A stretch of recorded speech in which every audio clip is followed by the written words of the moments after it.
Pour éviter justement la cohue dans les transports en commun, pour éviter aussi la formation d'embouteillages, eh bien l'État veut encourager le recours au vélo. Un plan de 20 millions d'euros a été mis en place et de nombreuses municipalités préparent aussi des aménagements spécifiques, comme Paris par exemple, qui va mettre en place 50 kilomètres supplémentaires de voies cyclables. Bonjour Olivier Schneider. Bonjour. Vous êtes le président de la FUB, la Fédération des usagers de la bicyclette. Est-ce qu'on est prêt, selon vous, aujourd'hui ou en tout cas la semaine prochaine, à faire du vélo l'instrument du déconfinement? Alors en effet, le vélo va nous permettre d'apporter dans une certaine mesure des réponses. Alors évidemment, il faut absolument qu'un maximum de personnes télétravaillent et que les heures de pointe soient décalées et étalées. Néanmoins, le vélo qui permet de respecter la distanciation physique et donc de vider ces transports en commun pour les réserver à celles et ceux qui en ont absolument besoin et qui évitent de polluer comme le font les voitures alors que ça peut aggraver les symptômes des Mhm. personnes atteintes de Covid. Par rapport à cela, on met en place un système vélo d'urgence qui consiste évidemment à créer des pistes cyclables comme vous venez de l'évoquer, mais également à permettre aux gens de se doter d'un vélo, de le remettre en état, d'avoir des initiations du coaching pour savoir comment l'utiliser et également avoir du stationnement provisoire pour que la bicyclette ne se fasse pas dérober pendant qu'on travaille ou pendant la nuit. Du coaching pour les néocyclistes, c'est ça, c'est nécessaire?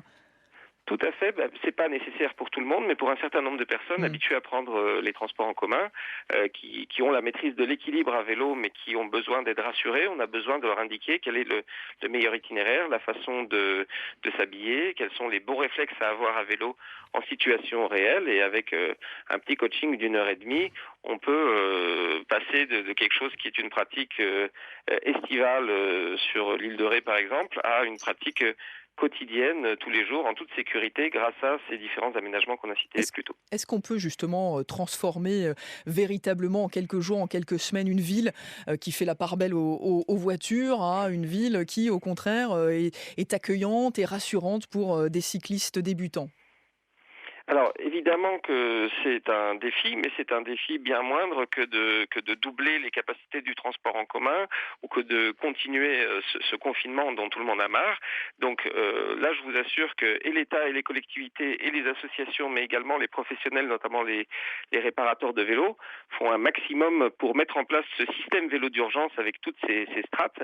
Et évidemment, on n'arrivera pas à réparer 300 000 vélos en une seule semaine et on n'arrivera pas non plus à doter toutes les rues de pistes cyclables, mais avoir quelque chose de beaucoup plus acceptable que si on n'avait rien fait, ça c'est sûr, et ça va contribuer, j'en suis sûr, à franchir cette terrible crise qui nous attend. Est-ce qu'il y a des bons élèves, des mauvais élèves? Je ne sais pas si vous voudrez en parler des mauvais élèves, mais en tout cas des bons élèves, du côté des municipalités ou des départements, hein? Alors c'est vrai que le préfet de la région Île-de-France, le préfet Cadeau, fait un travail exceptionnel pour, et notamment même le quartier de la Défense et ce point noir que constitue le pont de Neuilly seront traités. On a des villes hors Île-de-France qui ont été exemplaires, comme Montpellier, qui a été la première à montrer la voie avec ses aménagements cyclables temporaires, et j'ai l'impression qu'il y a vraiment des centaines de collectivités qui s'y mettent, et on verra dans quelques jours est-ce que les aménagements sont ceux dont les cyclistes avaient besoin.